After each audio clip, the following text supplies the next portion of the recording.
Let's go through the findings that I see. We've got feathers missing over the forehead here, at the front of the face, which is likely to be part of the disease process. We've got some baldness around the eyes as well, part of the disease process. We've got a bald head under here, which is likely to be largely genetic.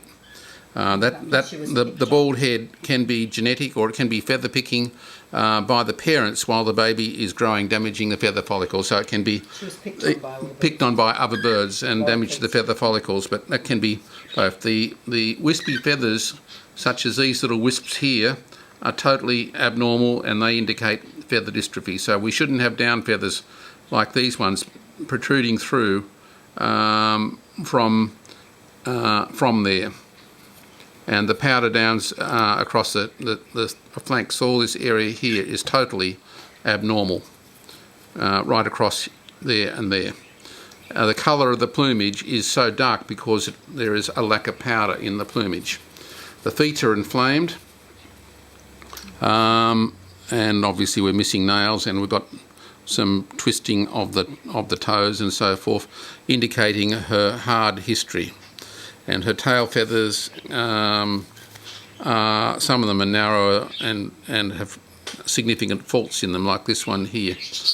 There's this dark one right there has a major defect across at the level of my fingernail. So I'm just looking at the various little things that I see, and now her, as you say, she is thin. Her pectoral muscles are at the flat stage. They haven't quite reached the concave stage, but they're flat. She's had a few crashes, landing, and she's had a hard crash there where the bone is cut through the skin on a minor, but I see things much worse than that. If she'd been wing clipped, things would be very differently. Her breastbone is not perfectly straight. It's indicative of nutritional deficiency while she was growing.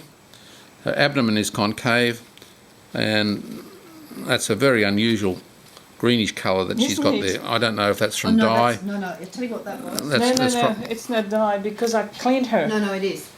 It looks like dye. No, it is. It's when she arrived, they'd cleaned the cage, but they had this huge thing like this pink thing. Right, okay. And all the birds were bright turquoise. Oh, right, okay.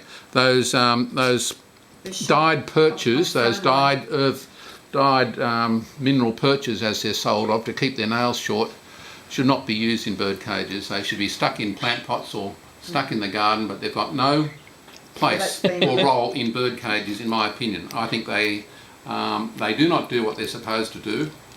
They do not keep the nails short. They make the